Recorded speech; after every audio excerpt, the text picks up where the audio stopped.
ऐसा नहीं कि मनमानी ढंग से लिखे। आप देख लो, जहां आप शास्त्र आज्ञा का, गुरु आज्ञा का उल्लंघन करते हो वहीं पिट जाते हो, वहीं तुम्हें मुंह खाना पड़ता है, वहीं तुम गिर जाते हो। नहीं, तुम्हें कोई नहीं गिरा सकता। चाहे जैसी परिस्थिति हो, चाहे जो गलती हमसे हो जाए, हमें रुकना नहीं, टूटना नहीं, झुकना नहीं। बहुत बहुत मृत्यु ही तो होगी, इसके आगे कोई दंड है ही नहीं। मृत्यु तो बहुत बार देख चुके हैं, अब मुझे मृत्यु का भी भय नहीं, आगे बढ़ना है। अगर हम कहीं फिसल जाते हैं तो कोई आश्चर्य की बात नहीं है, ये बहुत फिसलन का मार्ग है। बहादुर बनो, तत्काल उठो, आगे बढ़ो। अर्थात अपनी फिसलन के विषय में चिंतन करके अपने को निरुत्साहित मत करो। बहुत जन्मों के बाद दांव लगा है भगवत प्राप्ति का। माया भी दांव फेंकेगी आपको फिसलाने का, आपको गिराने का। नहीं गिरना। गिर जाते हो तो उठो, रुकने का समय नहीं है। प्रभु अजान बाहु अभेद भुज दंड मूल आपसे मिलने के लिए आपको चयन कर लिया है। विचार करो तो रोना आ जाएगा कि उनकी कितनी कृपा है। पर अपने विचार शून्य, भोगों में सुख बुद्धि रखने वाले, अपने स्वामी की बात ना मानने वाले, फिर भी हमारे पास है एक मार्ग। हमें कैसे भी परिस्थिति में अपने प्रभु का आश्रय नहीं छोड़ना। कहीं भी गिर जाएं, आश्रय नहीं छोड़ना। ये जो विषाद होता है, दुख होता है, पश्चाताप होता है, निरुत्साह भाव आता है, ये आपकी कमी है। पहली बात, जो आज्ञा में रहेगा, विश्व में किसी भी शक्ति की ताकत नहीं कि उसे गिरा सके। लिख लो, दिमाग में लिख लो। यदि आप गुरु आज्ञा पर रहोगे, शास्त्र आज्ञा पर चलोगे, तो विश्व ब्रह्मांड में किसी की ताकत नहीं, दैवी शक्ति की भी, कि आपको परमार्थ से भ्रष्ट कर दे। आप वहीं गिरोगे जहां आज्ञा का उल्लंघन होगा। फिर भी सुधार करो। 100 बार गिर जाओ तो भी रुकने की मन में वृत्ति नहीं आनी चाहिए। गिर गया, चूक हो गई, भगवान से क्षमा मांगकर फिर आगे बढ़ो। प्रभु, ये जन्म तो अब ऐसा नहीं कि गलती हो गई तो गिर गए तो अब पड़े रहेंगे। नहीं, ये जन्म तो आपके लिए, नाथ आप संभालो, वो संभाल लेंगे। यदि जीवन में भी भजन नहीं किया, अंतिम समय तुम्हें भगवान का किसी भी तरह से स्मरण आ जाए तो तुम्हें परम पद की प्राप्ति हो जाएगी। श्री भगवान कह रहे हैं, अंत काले च मामेव स्मरन् मुक्त्वा कलेवरम् यह प्रयाति समद्भावम् नास्त्यत्र संशयः।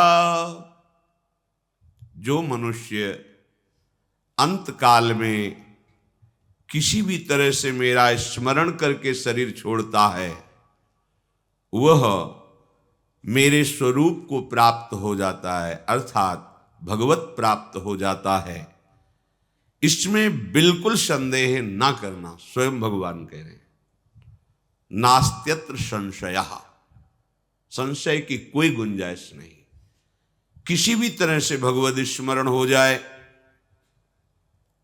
किसी को बहाने से हम प्रभु का नाम पुकार लें, या कोई आकर कृपा करके अंतिम समय हमें नाम सुना दे, प्रभु का चित्रपट दिखा दे, प्रभु की चर्चा करने लगे, नाम कीर्तन करने लगे, तो उस मरणासन व्यक्ति को भगवत प्राप्ति हो जाएगी।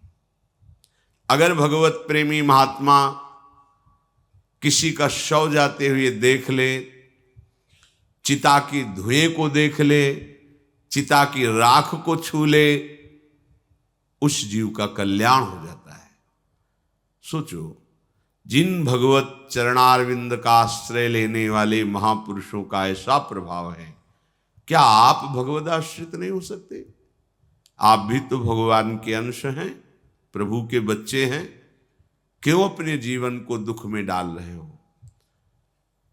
बड़े आश्चर्य की बात है कि हम लोग जानबूझ करके गड्ढे में गिरते हैं, जानबूझकर पतन के मार्ग को अपना लेते हैं। यही है भगवान की विश्व विमोहिनी माया। ये माया आप पर प्रभाव न डाल सके, इसीलिए कहा जाता है निरंतर रटो राधा राधा।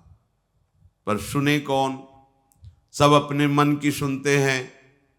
गुरु हजारों बनाते हैं लेकिन गुरु की कोई नहीं सुनता। बड़े बड़े संत व्याकुल होकर के, हर प्रयास करके, निराश होकर के, अपमानित होकर संसार से गए। जगत मंगल की सामर्थ्य रखने वाले महात्माओं को यहां अपमानित किया गया, मारा गया, निंदा की गई। अपमान, निंदा, पीड़ा, प्रहार सब सहकर वो जगत के मंगल के लिए अपने जीवन को न्यौछावर किया। हम लोग ऐसे मूढ़ आत्मा हैं कि उनकी बात ना मानकर नरकगामी क्रियाएं, नरकगामी चेष्टाएं नहीं छोड़ पाते। महात्माओं को अगर दुख होता है तो केवल इसी बात का दुख होता है, इतना दिव्य जीवन बन सकता है आपका कि आप पूरे भुवन को पावन करने की सामर्थ्य रख सकते हैं। आप ऐसे भगवान नाम से, भगवत चरणारविंद से विमुख होकर मलमूत्रों के द्वारों में भटक रहे हैं, इसी बात का दुख होता है। अरे ये तेरा विषय नहीं है प्यारे, तू सच्चिदानंद प्रभु का अंश है, जो महासुख राशि है। स्वरूप की तरफ लौट।